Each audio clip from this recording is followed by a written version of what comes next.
Greetings, film freaks. We are the Podcorn Kernels. Join us as we discuss the hard and often indigestible truths that are at the center of the fluffy and delicious world of cinema.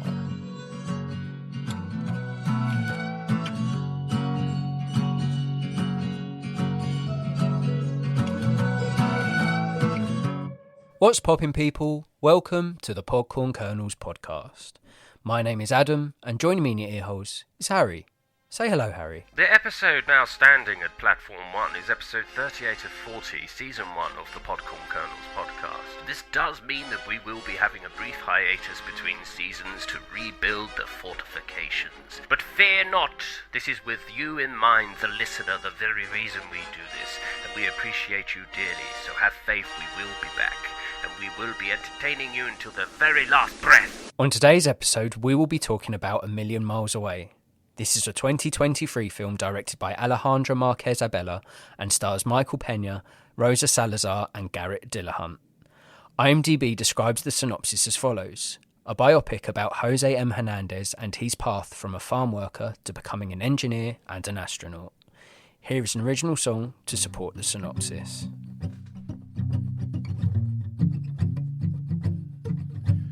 Don't let your dreams out of sight. Fly that rocket deep into the night.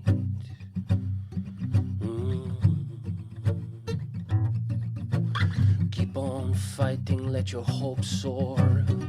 Do everything you can until you can do no more.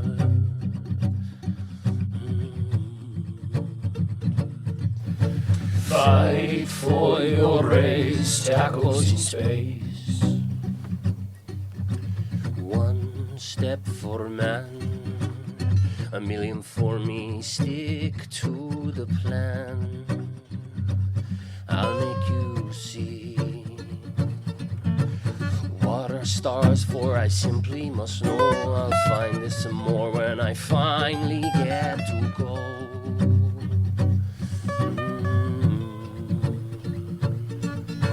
Fight for your race, tackles in space. Fight for your race, tackles in space. Let's start with some facts about the film. While in orbit on his space shuttle mission in 2009, Jose Hernandez became the first person to use the Spanish language in space while tweeting. What purpose does this serve? I don't know. Maybe showing off that he can get decent internet connection in space? Whilst tweeting? Yeah. So you mean he just wrote something in space and the internet sent it down to Earth and someone read a TikTok from space? Tweet? A tweet. Sorry, tweet. A Spanish tweet from space. A parakeet. Now, I only included that because I was like, how mad is it that you can get internet up there? If it's stormy where I live, the internet's shot to shit. I can't do anything. Well, but internet's is satellites, and they are all in space. What? Yeah. So they're right at the source. So it's probably the best internet. Yeah, so there's satellites that, say, feed oil rigs with internet. You still have to put a server on the oil rig to receive the internet, but it's essentially the satellites that give the coverage of Earth. Long wave, short wave. What's that Elon Musk one? Starlink? I don't know, man. I feel foolish, though, because I feel like I should have known that that's where the internet comes from. Is that why they call it the cloud? I don't know about the cloud part. Yeah. Cloud just means like a place where you can save stuff that isn't on your physical hard drive or SSD solid state drive. I just think if you're up in space, why are you bothering with social media?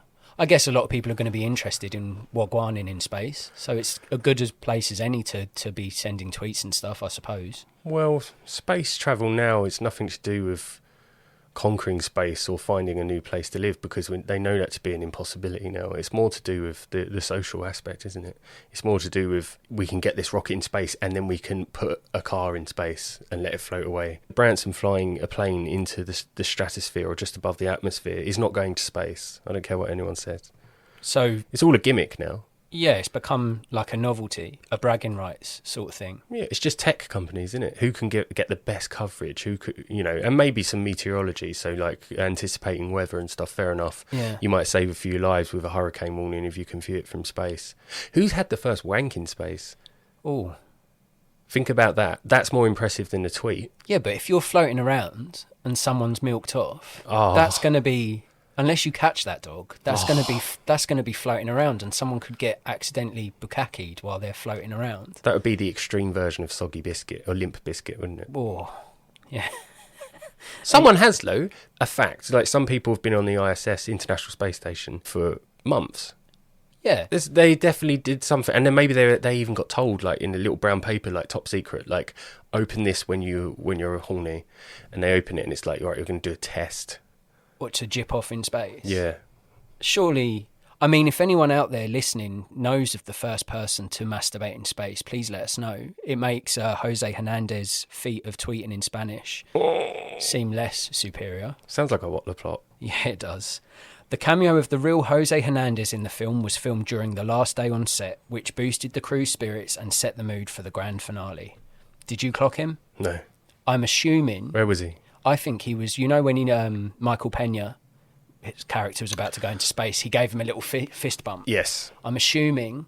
He looked like a Hispanic gentleman. Yes. I'm assuming he's that sort of age. Looking at him, I was like, because I've watched it twice, and then I knew that fact. I was like, who is it? He was the one with the space scrubs on, wasn't he? Yeah, so... Little white chef hat went, good luck, brother, or something. So for context, in the film, Michael Pena's character, Jose Hernandez, is about to go into space, achieve a lifelong ambition of getting up into the stars. And as he goes in, there's this fella that gives him a fist bump and says, good luck. And I'm assuming... Tacky. Yeah, I'm assuming that's the real dude. That could have been a nice little Easter egg if the true story of this was done justice. For me, the story isn't focused on his mission and what he did. Like, yeah, he went through a fair few hardships to get there. He showed great resilience and perseverance and all these things. But to me, the story is he was the first Hispanic man into space. No, he weren't the first Hispanic. Oh, he wasn't? No, he was the first sort of immigration farm worker that went into space. Oh, so someone with humble beginnings. Someone else had already gone into space okay. that was Mexican. Right. Latino, so... Yeah, someone had already done it, but he was like the first to come from such low beginnings. Yeah. You know, getting shipped back and forth for fruit farms in California and stuff to then become an astronaut. That's the best story. Yeah, that's like Jamie Vardy going from non-league football to the Premier League and winning the Premier League trophy, right? P. Yeah. Or a double amputee becoming the best striker for Man City. Almost impossible. Yeah, I'd say so. Probably impossible. Yeah, I'd say so. Yeah, I mean, Man City have got a great squad, so it would make it easier for anyone to score, I'd argue. Yeah. Final fact, to generate the vibration during Jose's takeoff, cinematographer Dariela Ludlow implemented the use of a device well known from television shopping advertisements in Mexico, the bioshaker. What? Yep. That's lost on me. Yeah, I tried to figure out what a bioshaker is, and from what I can summarise and tell, it's basically a protein shaker. So I don't know how they implemented that to make him vibrate. But I've got to be honest, there wasn't a lot of good facts on this film, so that's what you got lumbered with. If you're going to go into that sort of really deep sort of thinking process to build a film, then just go an extra 10 yards and make a better film. Oh, okay. No, but it's he's true. gone in early doors. It's a true story. Half the work's already done. Follow the true story. Follow the biography. Don't take a poetic license and get your bio shaker and throw it in, but then also have that sort of Cheech and Chong support characters. It's fucking belittling to the struggle of the immigration worker in Mexico in the 1980s. Go get it. Go get that. Is there anything you liked about A Million Miles Away? Yeah, of course. I'm not being a total cunt. Hit me with the good stuff. I'll hit you with some poetry. Well, it's not poetry, but it's kind of poetic. But this film reminds me of a broken vase. Go on. And that would be a vase for our American cousins. But so you see some of the artwork and the beauty, but it's scattered and broken, and I do not have the glue to fix it. Now, even though the director struggled to tell this true story, some scenes did hit hard. And I found when the teacher, Mrs. Young, you know, the one from when he's younger. Yes. And he tells her he wants to be an astronaut, he wants to go to space. I found that when they bring her back 25 years later, the day before his launch, and this is all true, and she says, I knew you'd make it, and she pulls out a photo that he drew when he was little as an astronaut. I welled up, man. Did you? I thought it was powerful. I thought it was really... And the fact that it's true... This is the problem. They're going to be likes that are just blended with dislikes, because that was a great scene. The true story itself is incredible. It was in the wrong hands. It was delivered by the wrong people, this film. Yeah, because that would have been as good as any moment in, say, the end of Green Mile, the end of Shawshank. It could have been an amazing moment. The teacher having faith in this small child, stopping his parents from from having their house that they were trying to save for in Mexico, so he could become an astronaut. It would have been powerful. It would have been one of the moments in films like in Big Fish when he finally tells his dad a story, and it wasn't, because there was so much. What you talking about, Esther? Don't you know I'm loco? Like, there were so many distractions in this film, so many. So weird. You asked me for a like, I kind of gave you a like. Yeah. It's not a perfect like, but I thought that seems great, and that's why I call it a broken vase, because there's scattered elements of the film that are good, but you can't connect them. No, there's no glue for this film. Yeah, I tend to agree. There's certainly several moments within the film where I'm like, I wish you'd focused your attention in the filmmaking process on this part more. Certain parts I'm like, well, that interests me. It takes an hour plus to get into the actual nitty gritty of him getting into space and the tasks and the trials and tribulations of going through that process to become an astronaut. And for the first hour of the film, I'm waiting for that to happen. And then when it does happen, it feels rushed. So I do completely agree with you. It does feel like a misstep. Like, a lot of the focus were on things that I don't think necessarily worked. And I would have liked to seen that focus put on other aspects of the film. Yep. So you saying it's like a broken vase, I completely agree, to be fair. Yeah. Any more likes for me? I ain't gonna lie to you, Ronnie. There ain't nothing good about this at all. That is said by Michael Pena's character in Observe and Report. Now, this is, again, twofold like-dislike. I love Michael Pena, or Pena, however you want to pronounce it. I've always called him Pena, as in penis. I've always enjoyed him in his films. I think he's a very, very substantial supporting actor. I have not seen him very much in lead roles, but for what he has done, I just enjoy his on-screen presence. I find him very charismatic, really interesting. I think he's hilarious. You know, he was even in The Martian, and he played a much more strange, a more believable character that was a fictional character than this real character. Yeah. I don't know if I believed this character, but I like him enough to have watched the film. I watched the whole film because I enjoy him as an actor. So he's the only thing that really kept me watching. So Pena positive, yeah? Pena positive. Pena positive. Pena positive, yeah. But I just found it funny that one of his lines from Observe and Report actually heralds to this film. I ain't gonna lie to you, Ronnie. There ain't nothing good about this at all. And that's when they're about to do heroin. Do you remember in the toilet? Very, very vaguely. And then that song hits in, ding, ding, ding, ding, and they go around, beat up the skateboarders. Love it. Yeah, I mean, like you, I watched this film, and like I've already mentioned, it took a while to get into it. And then when Michael Pena sort of started to grow into the role, I did like it. I enjoy watching him. He's personable. Like you say, he's charismatic. He's a good on-screen presence. But I don't think like you've already touched on, like even him, he's not big enough star to carry a weight of a film like this to make it anything more than what it ended up being. Yeah. I think to elevate this to being a better film, firstly, it would need to be handled better by the filmmakers and those in charge of actually making the product. Well, he did show parts of he showed his talent in the film. There was moments where he could bring tears to his eyes and react really believable to a situation that's unfolding, but then it sort of gets ruined by that introduction of them sort of like I was saying earlier, there's certain cousins in the film that bring the idea of the film down.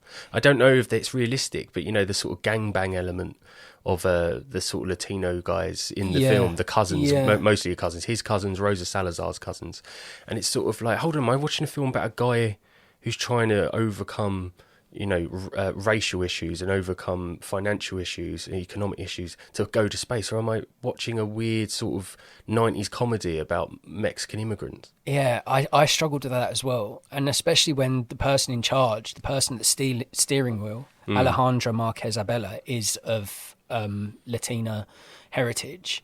I found it odd that these characters were represented in such a way, because for me they are portrayed, like you say, in an American film, a Hollywood film, of being like Mexican gangbangers, like you say. And it's odd that it either is fairly represented and that's what these characters were like in real life, or she's buying into the own stereotype that sort of negatively objectifies her people, which is baffling. Well, is she giving credence to stereotypes, and because we're white guys, do we not see the lines between stereotype and truth, or are the lines blurred? She said she took poetic license with a true story. Of my mind, you should never do that. A true story is the hardest part of the job's done. It's a true story. The best stories are true. Well, the source material is there. It's there. You can add dialogue to make it more entertaining. You can add explosive scenes, CGI, whatever effects, whatever you can to bolster that story up. But like you say, if the beginning, middle, and the end is already there,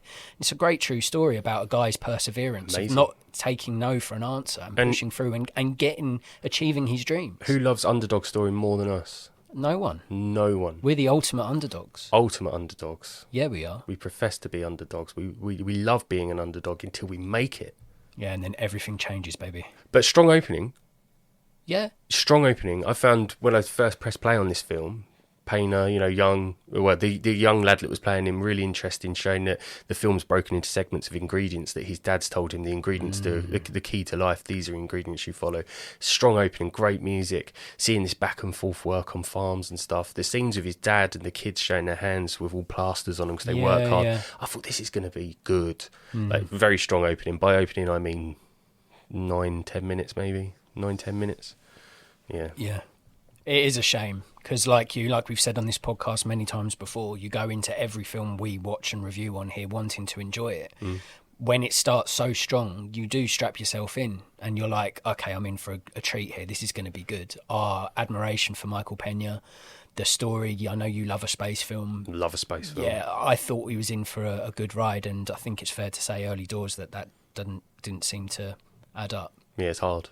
Yeah. Have you got any more likes, or shall I go on to mine? It's the first time I've ever seen Rosa Salazar not animated. It's the first time ever. I'd only ever seen her in Lita Battle Angel and Undone. Yeah, same. Yeah, and it was strange because she looked exactly like I imagined she would. Like an unanimated version of her animated self. That's it right there. Mad, isn't it? Yeah, an unanimated version of herself. Yeah. So she looked like she does. It was weird. I was like, fucking why do I know her? Yeah. Yeah, and then I was like, oh yeah, she's animated most of the time. But yeah, to see her not animated, yeah. I found her character great. I can't keep doing this. My likes are becoming dislikes. I need to stop. Man. No, I'll cover them later. But yeah, Rosa Salazar, it's cool. Weirded me out that she looked about 60 in the first shot of this film. She had beehive haircut. Yeah, why is she Benjamin Button? She started off looking... Got younger old, and hotter. And then when they tried to wrinkle her up, she looked younger than she did at the start. I was like, what the fuck? And what you were saying, Pena stayed exactly the same throughout the whole film. But a time of something like 20 years had passed. Yeah, that bothered me to fuck. We spoke about it briefly earlier. So the film starts as Michael Pena's character, Jose Hernandez, as a child with aspirations of becoming an astronaut. Then he goes through the process of finishing school, graduating and all that stuff. But the problem is they have Michael Pena play we're led to believe between a 15 to 20-year-old version of himself. No effort has been made to make him look younger. I mean, his hair's been like, is slightly different. He's got slightly longer hair and like a wispy attache when he was younger, and that's about it. It was like Wet Hot American Summer. Have you ever seen that? With Paul Rudd. Paul Rudd and that. They're like playing 17-year-olds, but they're like 48, 50 years old. Yeah. It was just like, for me, it was like he comes out of his young lad's sort of boy racer car, and he looks exactly as he looks at like however old he is, 45 to 50, however old the man is. And it's like, so hang on, you're making me like leave belief at the door and just be like, that 45-year-old man is a young adult. Okay, cool. Well, this could literally have been an unbelievable true story, and not unbelievable as in wow. Hard to believe true story, because as you say, he gets out of this really loud sort of Latino bouncing sort of car at the start. He's got the shirt that's only got buttoned up at the top, and he's a bit, I don't know what you call it, hip, something like that, hip, yo, I don't know what the word is, but he's got that sort of attitude with him. And then he's also in a suit and blazer at a science facility, and I'm like, Is this did that happen, or is she taking poetic license to ridiculous? Like, apart from the sombrero, the bowl of tacos, and the flag, can you tell I'm Mexican? Yeah. It was a bit paint by numbers, dot to dot, nail on the head with that sort of stuff, wasn't it? And that's the problem when you've got him in that sort of car bouncing, stereotype gang member car, in that get up with the shirt buttoned up at the top and the khaki trousers into a suit. Because he doesn't look any different in terms of age. It's like, is that just the day after, or is that 20 years down the line? Because there's no efforts made. Yeah, it was. I found that maddening. Just a little point. Yeah. Any more likes, or shall I go on to mine? Move on, good sir. I think top of the pops for me in terms of likes. It is at its core a feel-good family film. A Million Miles Away tells an interesting true story that I knew nothing about. I'd say it's educational and well-intentioned, and I think it does promote important messages of not giving up, the importance of hard work, having aspirations, and how passionate persistence can help you achieve your ambitions. And I'd say it is worth a watch for younger viewers. I could see this being in a space where you might look for a film on a Sunday evening with a young audience, children and that, and watch a film, and I think it hits that message of don't give up on your dreams. If you want it enough, if you work hard enough, you can get there. And it's glazed over. It is very sugary sweet, and a lot of the film itself did grate on me, did irritate me, but at its core it is a nice sentimental, well-intentioned film. I agree. I guess that's its strongest selling point for me anyway. Another thing I liked about it is that you touched on it very briefly, was that 5-ingredient structure. We love a good food analogy on this podcast, and I enjoyed seeing a well-thought-out menu of goals that sets out this life plan in an easily digestible format. Even if it was just for the halibut. Oh, ingredients, fish, halibut, hello. I'm trying to think of one, but Don't. For God's sake. This sort of setup could be used as a great tool for parents looking to encourage a strategy that encourages the realising and chasing of dreams for a younger audience. Yeah. And again, these are all lovely films, lovely things about the film. Yeah. Just unfortunately for me, the film isn't as lovely as what the narrative and the story itself is. It didn't dock properly. It didn't dock properly. It didn't. No, the landing was off. Yeah. Yeah, I'll give you that, yeah. Final like is the second half. The first half of A Million Miles Away was focused on Jose Hernandez, his family, and his juggling of responsibility, reality, and his astronaut ambitions. For me, the first 2 acts were really slow and generic. But when he finally gets accepted and embarks on training, my interest did pick up, and I enjoyed the film a lot more once Hernandez was getting into the nitty-gritty of getting into space. Yeah. And that part of it, that always fascinates me, because we know just from general understanding, general knowledge, that to become an astronaut is a very difficult thing to do.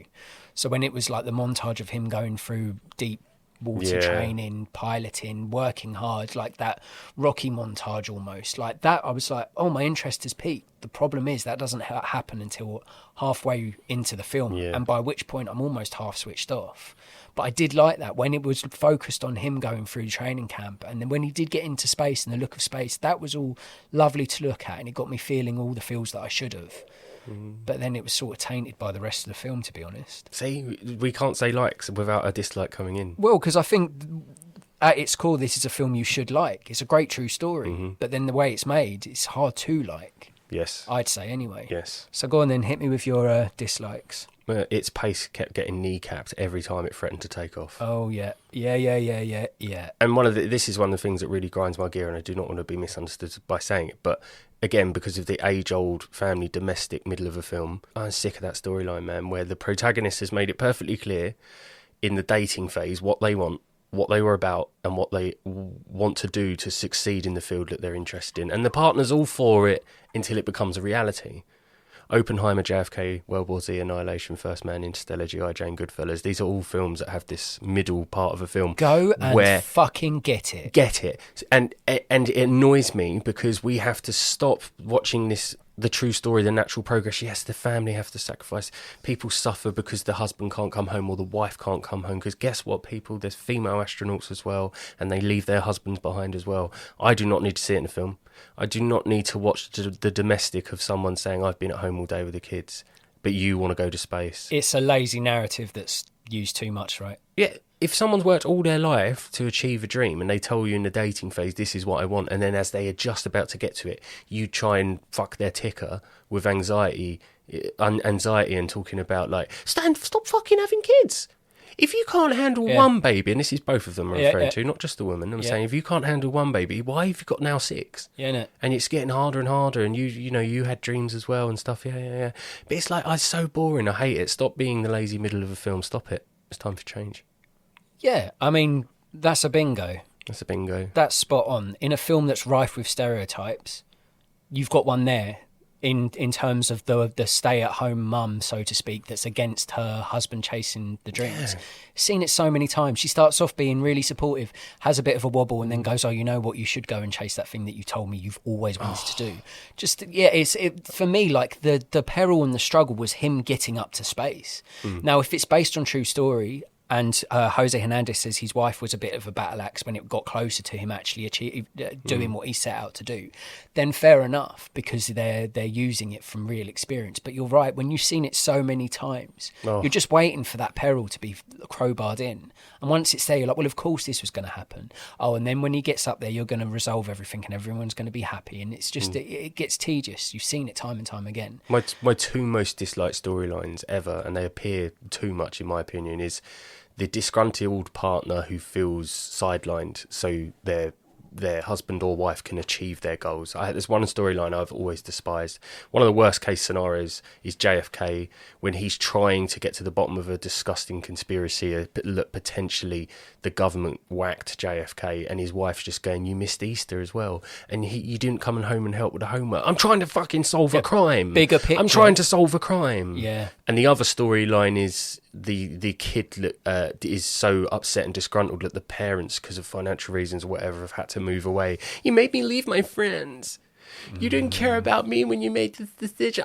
This my second most hated storyline. Yeah. The minute these storylines appear in films, I just go like, I sort of like, you don't want to see stuff like that. It's boring. Well, past it. The problem is there has to be other ways to tell this story.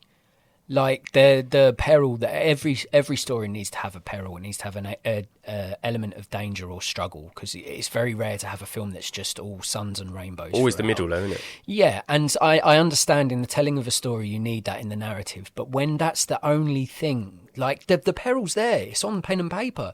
He couldn't get to fucking NASA for whatever reason, prejudice, just not having the right skill set yet, so he had to work towards it. The peril's already there. You don't need to throw in the wife being like a bit disgruntled because he's putting so much of his time into this obsession. That's marked as red. Forgot the nappies. Yeah. This is not a film. That's not. This is a film, but that's not a storyline. That he forgot the nappies. And guess what? You don't need to be an astronaut or a police detective or the president of the United States to have that argument. You can be stacking shelves in Walmart, and if you're late home, you're still going to have that argument. It is not warranted. It does not need to be in a film. I feels you. It went on too long in this film. I feels you. It went on for, I'd say, an hour. Yeah. This whole back and forth about the struggle and, your career's getting in the way of this family. Stop having babies. Stop it. Yeah, I struggle to find sympathy when you've got 6. Yeah, you kids. Can't keep moaning about being bogged down with children and career aspirations. Isn't like, if one career is bringing in the majority of the money to keep the kids fed, whether that be man or woman, then you do have to give a little bit of leeway. Maybe this is more personal. Maybe this is about me. No, it's not. Maybe it like is. In the if they stopped like fucking. If they closed the legs and chased the dreams, then everyone would have been happier. You can't say that. What? If they closed their legs, you're making out like it's only them that have got the responsibility. All right. Yeah. If he stopped the thrust, yes, and she closed the legs, excellent. You've covered both. Yeah, perfect. If they stuck on a film, not this one, and entertained themselves without making pancakes, then they wouldn't have 6 kids to look after. She wouldn't feel overwhelmed. He wouldn't have guilt for not being at home. Yeah. He'd have got to go into space. She'd have got to open the restaurant. No beef. Lovely jubbly. Yeah. But yeah, I feels you, man. Any more dislikes? covered it a lot, but it might be offensive today, so I don't know. But I found some of the support characters, like his cousin Beto and Rosa's two cousins, stereotypes of Mexicans from 90s films. Yeah. Whether that's realistic or not, I don't know, because I don't live in California or Baja, and I wouldn't know if that is a genuine depiction of them. That's where the problem lies.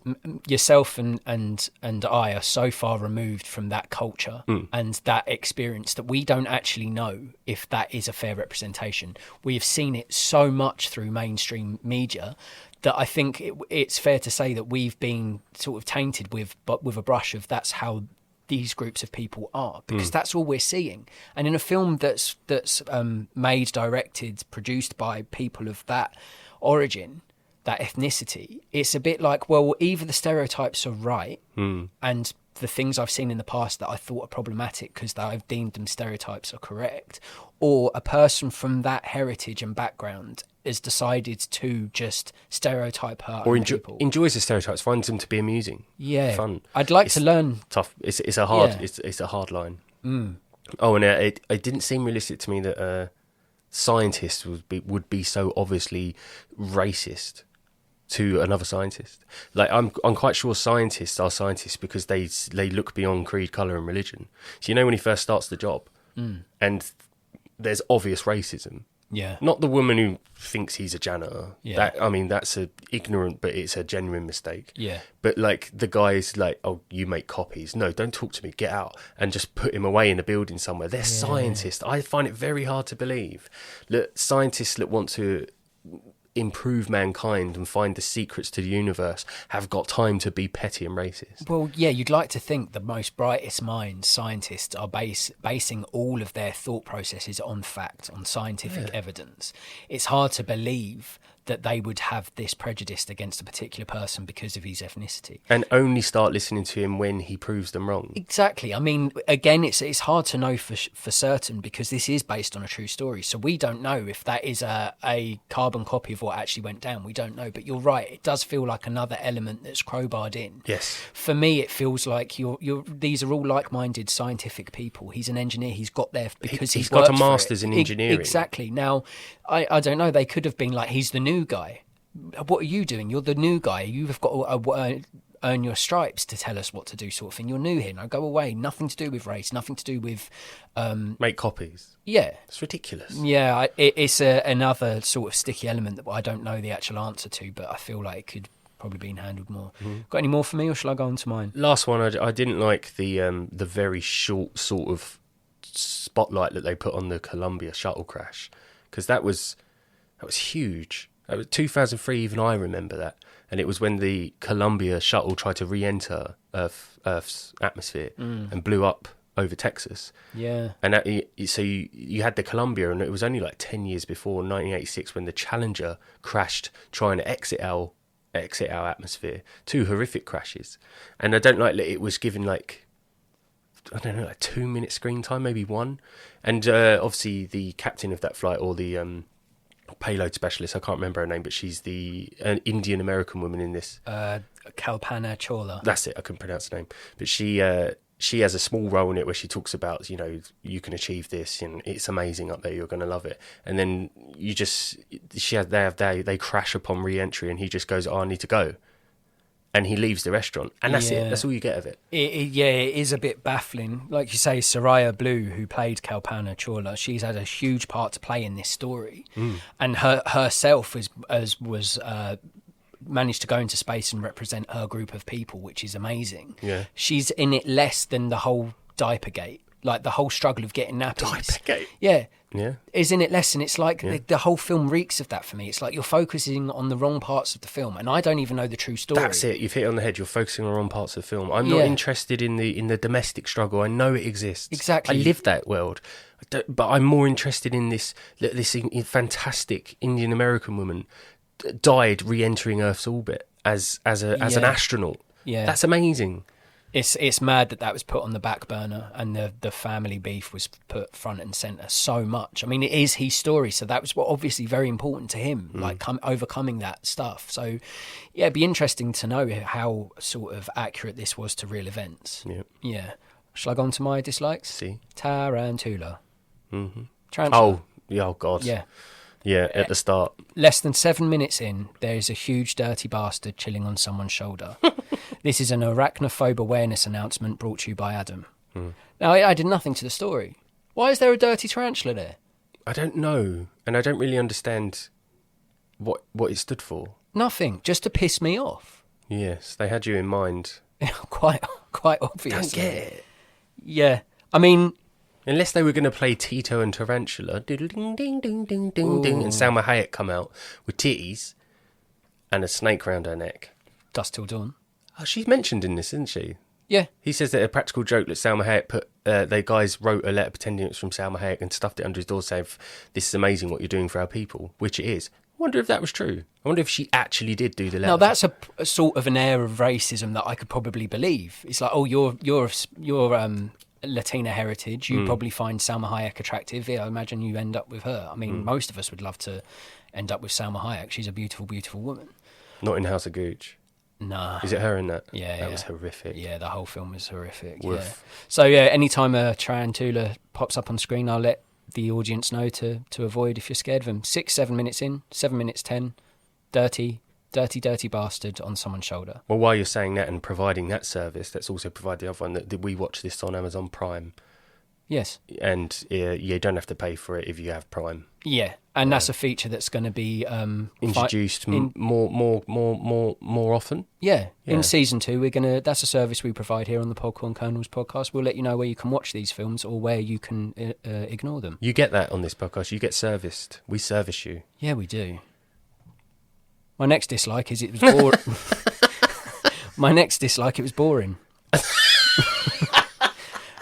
The film is a feel-good flick that has loads of good intentions. However, I was so bored by the first 2 acts, man.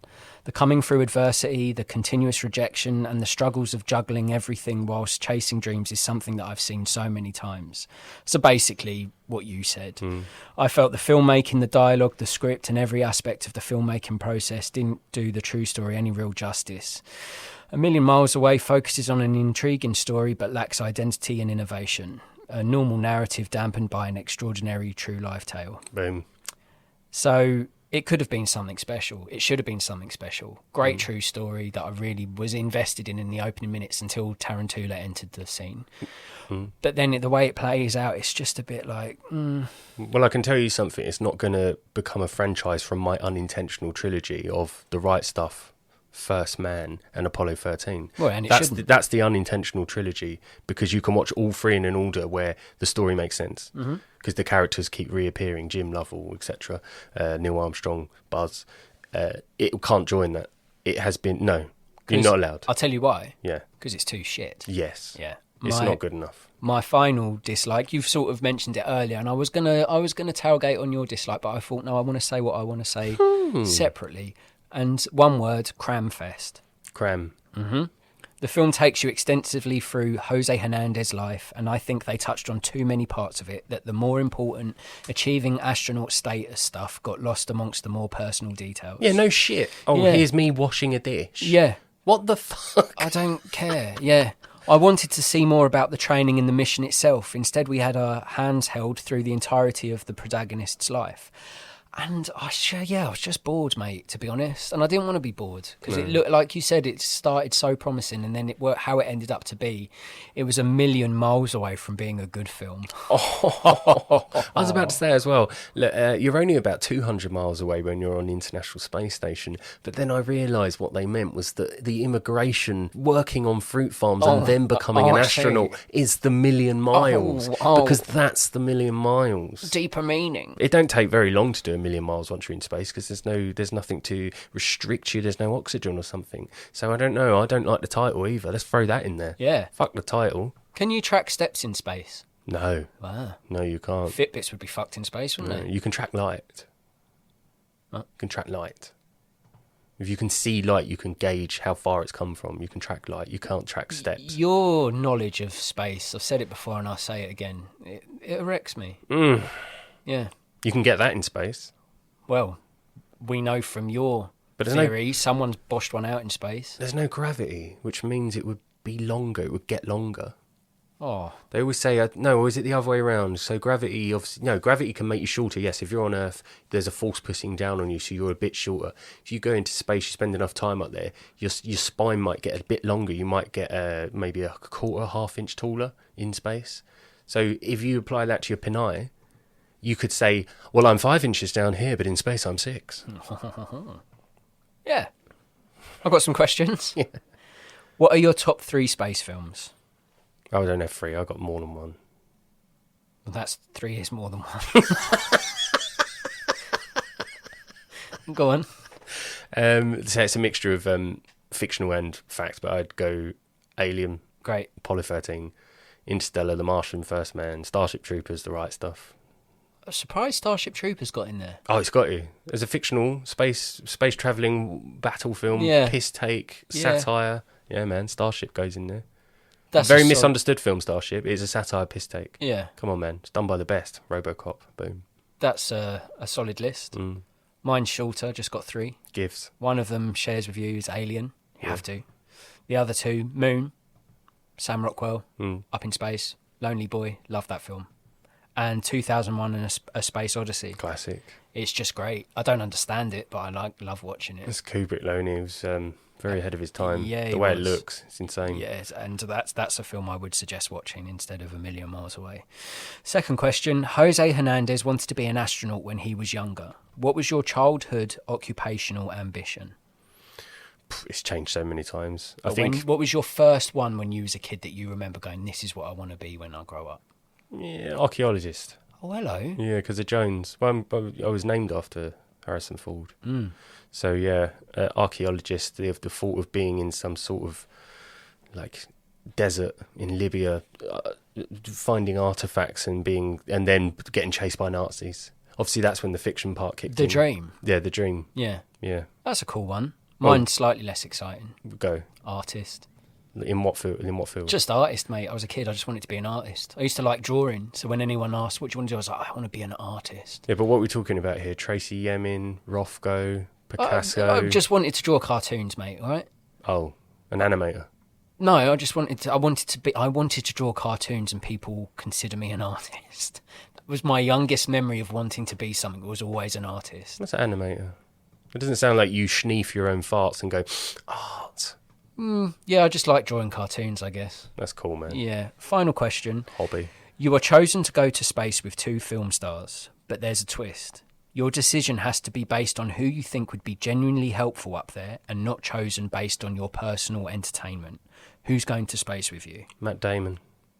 Because he's got a bit of experience? No, I think he's genuinely a smart person in real life. Yeah, listen, I've got a couple of names here, and I'm not going to lie. Matt Damon was fighting for the spot. He's smart, man. I've watched him in interviews where he's sort of he feels a bit pissed off by the question that's been asked of him, and his response is so full of knowledge and so full of intellect that he scares me almost. And like even the way he delivers his lines in The Martian and in Good Will Hunting.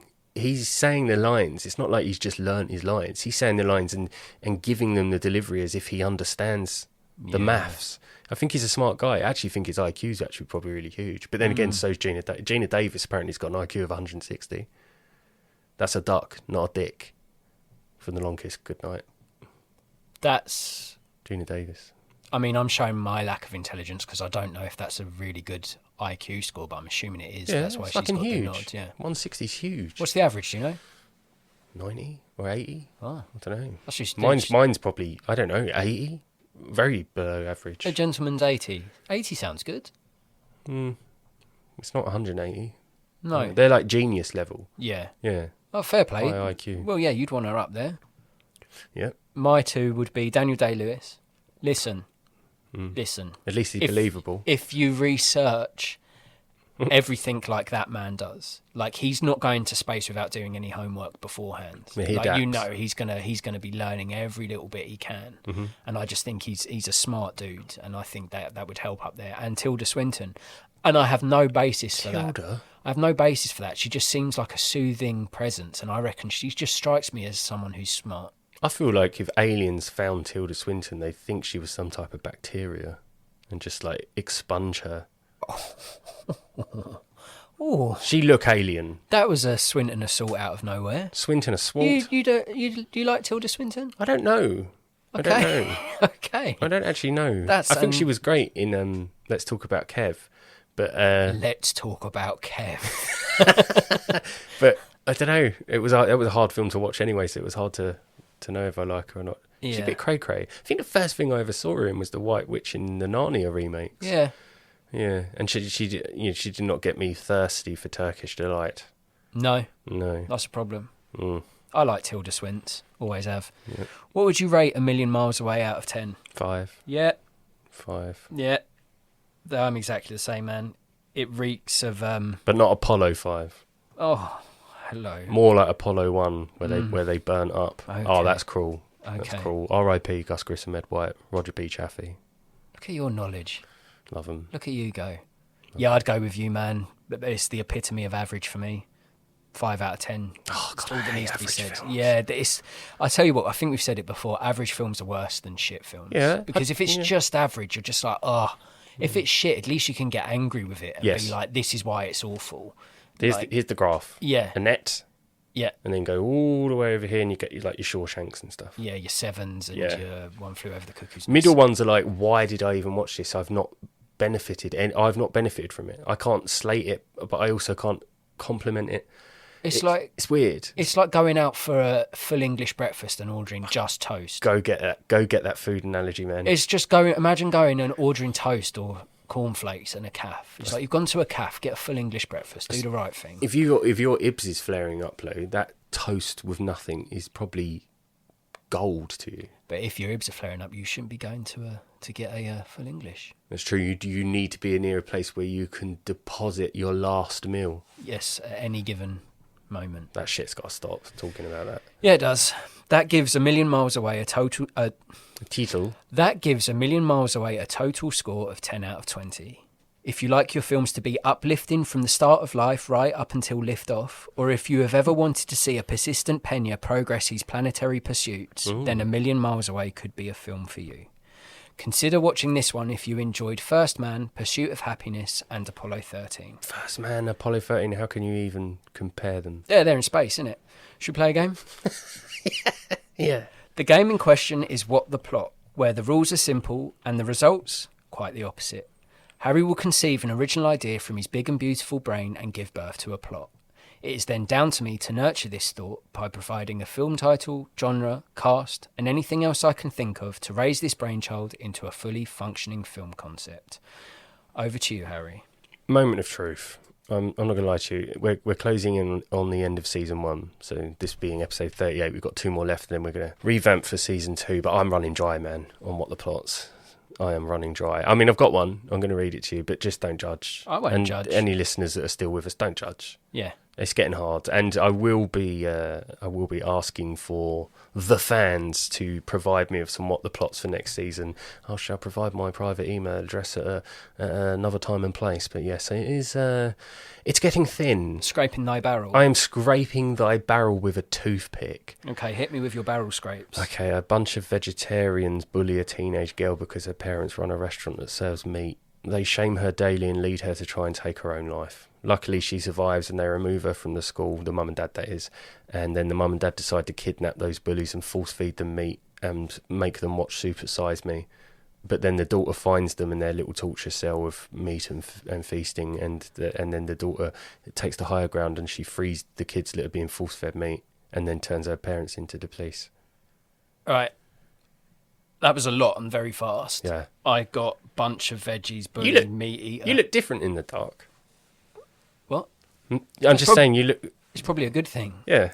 So far I've got a bunch of veggies, bully, meat eating person. Bunch of veggies. And then they bully her so much that... Well, she tries to kill herself. Okay. It's a bully story, but it's based around the fact that the actual majority of mankind now are vegetarians. But it's kind of like, you know, when the first vegetarians started popping up and saying, I'm a vegetarian. Obviously now it's gone to vegans, but it's like, think of it the other way around. Say the meat eaters are the rare, are the exception, the small minority. And this one little restaurant that's opened up in this local town. The parents that run it, it's meat. It's like, oh, you want to try something really weird that you've never had. It's like when someone fucking goes, do you want to try Linda McCartney? What the hell is that? Do you want to try corn? What the hell is that? It's that for meat. So she gets bullied because her mum and dad have got a meat restaurant, and then she tries to take her own life. That's just a tool. The meat and the veggies is just the tool to the bullying. But their way of getting revenge is to like give these kids like bacon and stark. So would it be better to be a butcher's than a meat restaurant? Wait, hold on. No, it's just a restaurant that has meat in its dishes. Only meat? No, no. What do you mean, a side of meat? Well, so, here's a steak with a side of meat. I'm just saying, in this world, you can go to like a steakhouse and get a vegetarian option. No, but if you get salads. If it's a butcher's, it's only meat. No, it's not a butcher's. I didn't say it was a butcher's. No, but that's why I'm offering. Could it be a butcher's? No. Okay, then fine. It's a meat restaurant. Wait, no, it's not a meat restaurant. That makes no fucking sense, does it? You fucking said meat restaurant. I said it's a restaurant that serves meat. Like, okay, so you can still go in and get mushroom pasta or exactly. a risotto. So where's the beef? But you can also ask for a steak. Where's the beef? Is the name of the film. How did it ever start anyway? So let's say 70s England. No one was going in saying, "Can I get tomato pasta, please?" They were like, "What the fuck's that?" You either can have steak and ale pie, cod and chips, or you can have steak, or something like that. But at this restaurant, yes, you can get your pastas, your risottos. They're catering to people. You should know about this being gluten-free. They cater to you. You go to some restaurants, some are gluten-free, some aren't. Her mum and dad have got a restaurant, and you can get a steak, but you can also get cauliflower cheese. Right?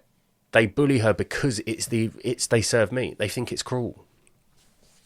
Come on, before you had Ibs, you didn't like vegans. Well, you fucking hated them. I didn't hate them. I'm with a vegetarian and have been for almost 10 years. Yeah, but vegetarians, that's nothing anymore. That's like being not pescatarian, was it? Yeah, pescatarian fish. Yeah, vegan's the big one now, isn't it? Yeah. If you're vegan, that you're holier than now. And I don't have no actual issue with them. I love vegetarian food because I enjoy Indian food. So if you can throw in some spices, some garam masala, some ginger, some turmeric, you're going to make a great dish no matter what's in it, meat thing aside. But I'm just trying to help you wrap your head around this. She's just being bullied because her mum and dad have a restaurant that has meat in it. It's like if you go to Brighton now. Brighton is a town on the south coast of England, and it's well renowned for it being green, as in green politics. Green as in vegetarians, as in accepting of all people's race, colour, sexuality. So there's a lot of vegetarian restaurants in Brighton, isn't there? Mm-hmm. All they do is vegetarian restaurant. All they do is vegetarian food. But in this restaurant, it's just a restaurant that does meat and veg.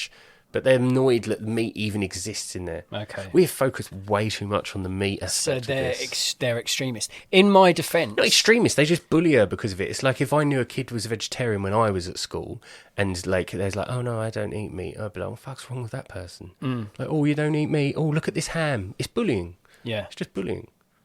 And they're bullying her because her family eat meat. Yeah. No, I get it. It's a subtext for religion, race, everything. Right. Man got real. Stand down. When you listen back to this, you hit me very hard and fast with your barrel scrapings of what the plot. So I tried to keep up. Did you try to beef it out a bit? I tried to beef it up, yeah. Beef it up. Yeah. So, okay.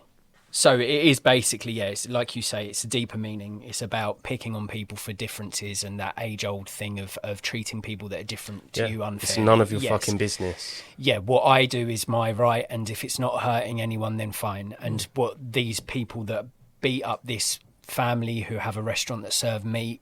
They beat up the daughter, they beat up the family. Yeah, exactly, yeah. And they want vengeance because they, really well, it's forcing people to abide by your beliefs. No. Yeah. Leave me alone. If I eat meat, that's my choice. If I smoke, that's my choice. I won't do it in front of you. I won't do it in your mouth. So I see this as a three-tonged casting, and I'd have Bella Ramsey as the bully child that's getting bullied because her family owns a restaurant that serves Little Birdie. Meat. No. She's in Game of Thrones, The Last of Us. Yes. I think she's fantastic, young actor. Yeah.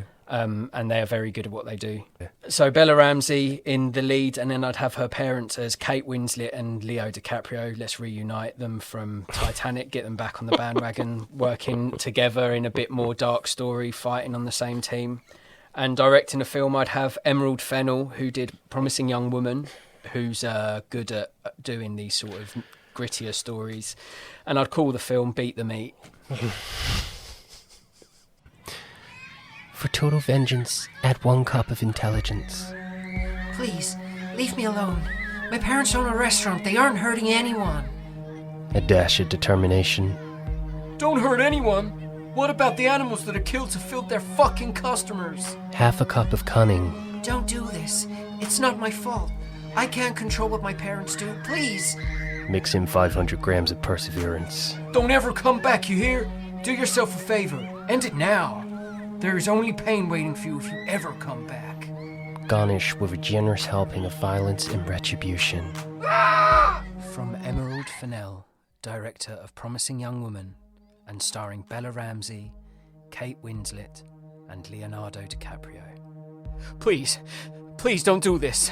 We're sorry for what we did, please. Finish with a side of justice. Beat the Meat. Coming soon. Fucking hell. Sorry, I didn't know if we were done. Sorry. Sorry. Just redo that screen because I don't want to do that again.